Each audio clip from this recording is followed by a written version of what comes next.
There are some candidates for WNBA Game of the Year, but this one might be at the top of the medal stand post-Olympic chatter. Aces Sky. The Aces in a little bit of a rut. They've lost 2 in a row. It's been a tough stretch for them both off and on the court. A'ja Wilson staying with it. The MVP to be having the best individual season any player in the history of the WNBA. This is the 28th year of the W. And then Wilson, but Cardoso is there. That's a little South Carolina on South Carolina. And the Sky are actually up 5 after 1. The Sky are hanging on to the final playoff spot, that 8th and coveted last spot. This is a big spot for them. Oh, little defense. Angel Reese, who had herself a magnificent game, a 20-rebound game, 3rd straight 20-rebound game. That's never happened. Wilson, 14, 10, 2 blocks at the half. So she's got a double-double as we hit the half in the 4th. Now this thing really gets going. Sky down by 11. They were actually down 13. Reese got it. And then they just start chipping into it. She has just been so great. She's adjusted to the physicality of the league incredibly well. Lindsay Allen, it's a 7-point game. Remember, this was 13 in the quarter. Allen again, hang on a second. It's down to 6. 40 seconds to go. It's still a 6-point game. This thing should be a wrap. Kennedy Carter, hang on a second. Under 6 seconds to go. 3-point game. Carter, put it up. You bet, we are tied at 75. 1.1 to go. Chelsea Gray with a perfect lob to Wilson to win it at the horn. Here's how it sounded. Chelsea has it, lobs it inside, backdoor off the glass, it counts, it's good, the Aces win, the Aces win. Oh, there it was, the backdoor look and the conversion. It's 22, it's A'ja Wilson, bucket good, game, set, match, over. Well, the U.S. Open does start tomorrow, so I guess it is appropriate on the old game, set, match. She said she did have a little bit of help, as you can see there, as evidenced on your screen. And after the game, asked about that frantic final sequence. In that moment, I was like, you know, this is what we're supposed to do. This is the game. This is the entertainment. Like, this is what you guys came to see. And I was so glad that we were able to deliver and be on the winning side. But when it's coming to trusting someone with the pass, it's going to always be Chelsea Gray for me.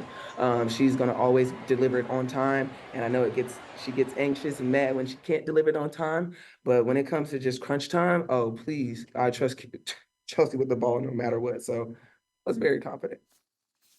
I mean, that pass was unbelievable. 253 dimes from Gray to Wilson, most of any duo in the WNBA, and that 253rd and last might qualify so far as the play of the season.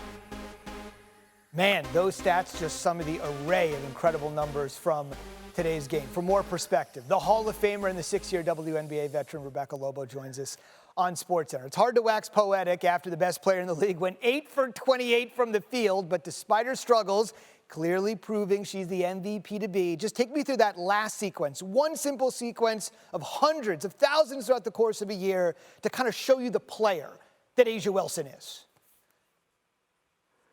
Well, Becky Hammon knows that if she needs a bucket late in the game, that she can go to her MVP. And there have been multiple times over the course of the last 3 seasons where Becky Hammon has been in that situation where she has to draw up a play with only about a second to go.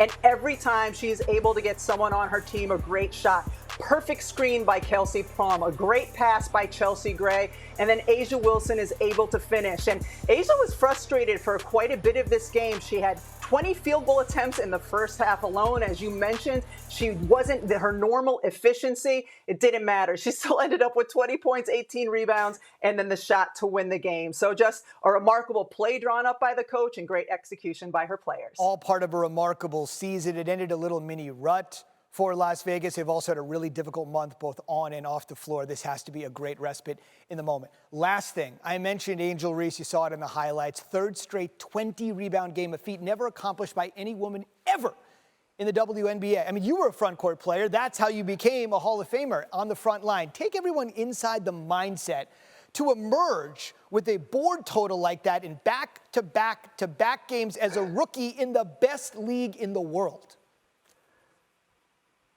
Well, certainly. Let's put this in a little bit of perspective. This is one of the greatest rebounding seasons we have seen in the history of this league. We've never had a player average 12 rebounds per game. Angel is close to 13 right now. So we've never had a player average 5.2 offensive rebounds per game. That is what she's doing night in and night out. She is relentless on the glass, and to be doing it as a 6'3" rookie has been remarkable. And some of her critics like to say, well, she gets a lot of offensive rebounds off of her own misses. Well, our stats and information group looked that up. If you take away all of the offensive rebounds off her own misses, guess what, Zubin? She's still leading the league in offensive rebounds per game. She has been remarkable, historically remarkable on the glass. Yeah, A'ja Wilson's doing things we've never seen in the 28-year history of the league, and so is Angel Reese. And the Caitlin Clark-Angel Reese connection seemingly will never end because they're each trying to hold on to the final 2 spots in the playoffs, 7th and 8th, as the sprint